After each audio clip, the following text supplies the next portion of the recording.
Hello dear students, आज हम आपके लिए एक बार फिर से ऑनलाइन क्लास लेके आए हैं जो कि रही हमारी उपसर्ग और प्रत्यय। ठीक है, ये हमारे लिए बहुत ही महत्वपूर्ण एक टॉपिक है जो हमारे कल होने वाली प्रतियोगिता राजीव गांधी नवोदय विद्यालय और अप्रैल माह में होने वाली प्रतियोगिता परीक्षा एकलव्य है। यहाँ पर हर साल हर बार कम से कम 2 क्वेश्चन आते ही आते हैं। बहुत छोटा टॉपिक है, बहुत ज़्यादा इजी टॉपिक है। इसको हम आसान से आसान भाषा में समझेंगे और यहाँ से कैसे क्वेश्चन बनते हैं हमारे पास, एकलव्य हो गया, राजीव गांधी नवोदय विद्यालय हो गया या फिर सैनिक स्कूल हो गया। ठीक है, तो कि पहले हम परिभाषा समझेंगे कि उपसर्ग की परिभाषा क्या होती है।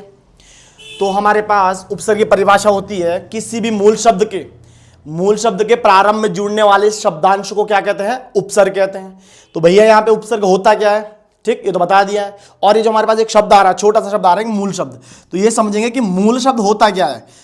मूल शब्द, हमने अभी डेफिनेशन कहा कि किसी भी मूल शब्द के प्रारंभ में जुड़ने वाले शब्दांश क्या कहलाते हैं, उपसर्ग कहलाते हैं। ठीक है, और ये जो हमारे पास मूल शब्द आया है, मूल शब्द वो शब्द होता है जिसका अपना एक अर्थ होता है, अपना एक सार्थक अर्थ होता है। तो अब हम ये समझेंगे जो मैंने अभी समझाया। मैंने बोला कि मूल शब्द, हमारे पास एक मूल शब्द होगा और इसके प्रारंभ में यानी पहले शब्द होगा उसको हम क्या बोलते हैं, शब्दांश। शब्दांश यानी शब्द का एक छोटा सा अंश। ठीक, और मूल शब्द के प्रारंभ में जुड़ने वाले शब्दांश को ही मैंने क्या कहा, मैंने कहा उपसर्ग। ये हमारी डेफिनेशन के साथ साथ एक हिसाब से आप बोल सकते हो कि ये हमारा सूत्र भी है, फॉर्मूला भी है। क्या कि भैया किसी भी मूल शब्द के प्रारंभ में जुड़ने वाले शब्दांश को ही क्या कहते हैं, उपसर्ग कहते हैं। ठीक है, अब हम समझेंगे कि जो उपसर्ग हमारे पास होते हैं, जैसे हिंदी में अलग होते हैं, संस्कृत में अलग होते हैं, उर्दू में अलग होते हैं। ठीक, अब 1-2 एग्जाम्पल समझना जरा। जैसे मैंने लिख दिया प्रतिदिन,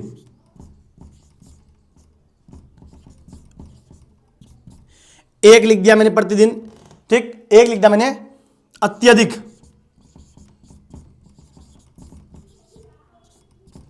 भैया प्रतिदिन में कौन सा उपसर्ग लगा हुआ है, और जो हमारे पास एक शब्द आ रखा है अत्यधिक, इसमें कौन सा उपसर्ग लगा हुआ है। तो देखो हमने यहां पे क्या पहचानना है, दिए गए शब्द में तुम ढूंढने की कोशिश करना मूल शब्द, कि मूल शब्द कौन सा है।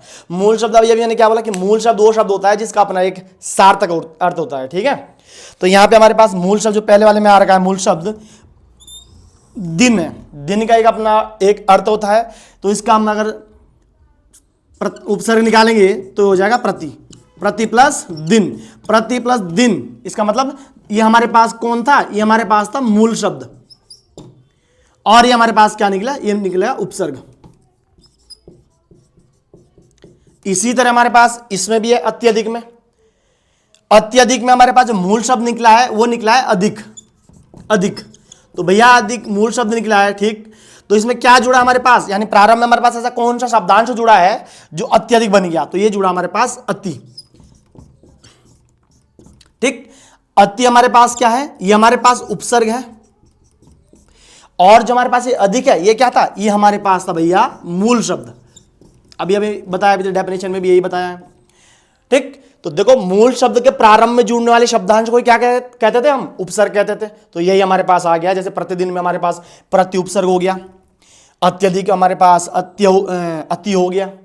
वैसे हमारे पास बहुत सारे एग्जांपल आ रहे हैं, हम अभी समझेंगे इसको कि हिंदी में हमारे पास कितने उपसर्ग होते हैं और कौन कौन से होते हैं, फिर उसका एग्जाम्पल समझेंगे, उदाहरण समझेंगे। उसी तरह हम उर्दू में कितने होते हैं और संस्कृत में कितने उपसर्ग होते हैं वो हम समझने वाले हैं एक एक एग्जाम्पल के साथ। ठीक है, ध्यान देना, विशेष ध्यान देना। तो देखिए हमारे पास संस्कृत में जो उपसर्गों की संख्या होती है 22 होती है। ठीक, उसी तरह हमारे पास हिंदी में उपसर्ग की संख्या 13 होती है, और उसी तरह हमारे पास आता है उर्दू में जो उपसर्ग की संख्या वो कितनी होती है, 19 होती है। इसी तरह फारसी के भी होते हैं, कुछ अंग्रेजी के भी होते हैं, लेकिन उनकी संख्या कितनी होती है वो कंफर्म नहीं है। फिलहाल हमारे पास ये 3 जरूरी है। ठीक है, जैसे हमारे पास यहाँ पे एक उपसर्ग आ रहा है संस्कृत का जो है अ। ठीक, तो अ से हमारे पास बहुत सारे ऐसे शब्द बनते हैं, ठीक, जिसमें हमारा क्या होता है, उपसर्ग अ होता है। एक पहला ही ले लो, जैसे अ प्लस सत्य। ठीक, तो ये हमारे पास बन जाएगा असत्य। ठीक है। इसी तरह हमारे पास जैसे हमारे पास ये आ गया अति। अति का एग्जांपल यहां लिख रहा हूं मैं, ध्यान देना, विशेष ध्यान देना भाई। तो अति से हमारे पास बनता है जैसे अति प्लस अधिक, अभी भी समझाया था थोड़ी देर पहले, अति प्लस अधिक। और अति प्लस अधिक जब इसको हम जोड़ते हैं तो ये बनता है अत्यधिक। क्या बनता है? अत्यधिक। तो ध्यान देना, पेपर में आ सकता है कि अत्यधिक में उपसर्ग बताइए कौन सा है, तो यहां पे है अति, और ये अधिक क्या है? ये हमारे पास मूल शब्द है। इसी तरह हमारे पास और भी नीचे आते हैं, जैसे हमारे पास यहाँ उप आ रहा लिखा हुआ, तो इसका हमारे पास भैया क्या हो सकता है? हम बोल सकते हैं कि उप प्लस मंत्री, उपमंत्री, उप प्लस मंत्री, उप प्लस मंत्री, ये हो गया हमारे पास उपमंत्री,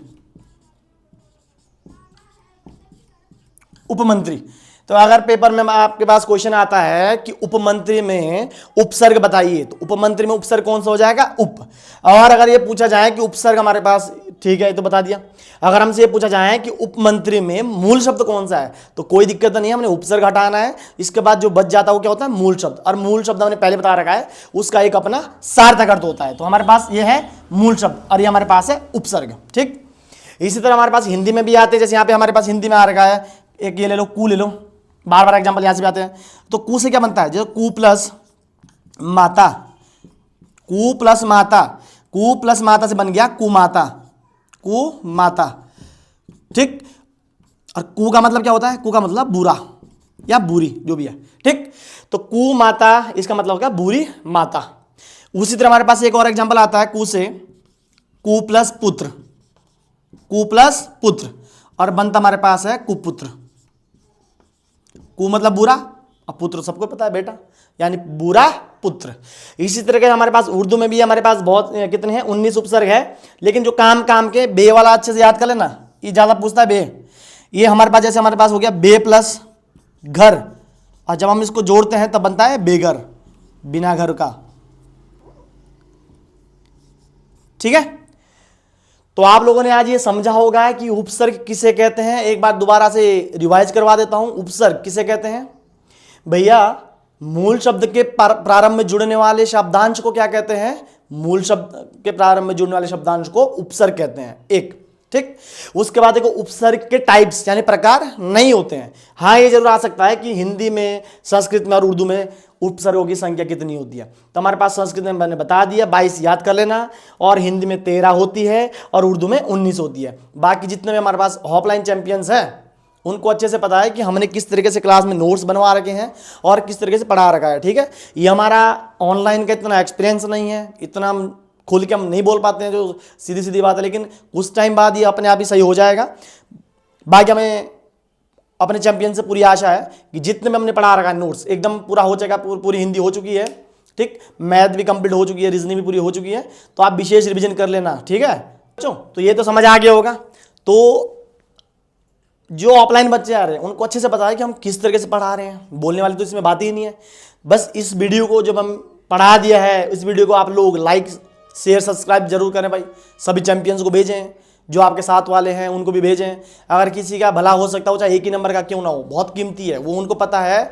जिनके अभी जवाहर नवोदय विद्यालय में पॉइंट से रुकने वाले हैं, या फिर जिनका भी सैनिक स्कूल में एक नंबर से या आधे पॉइंट से रह गया है, ठीक है, तो विशेष ध्यान दीजिएगा। इसके बाद हमने उपसर्ग पढ़ लिया है। अब अगला जो हमारे पास इसमें टॉपिक आता है, छोटा सा टॉपिक, वो आया है प्रत्यय। अब हम समझते हैं कि प्रत्यय किसे कहते हैं।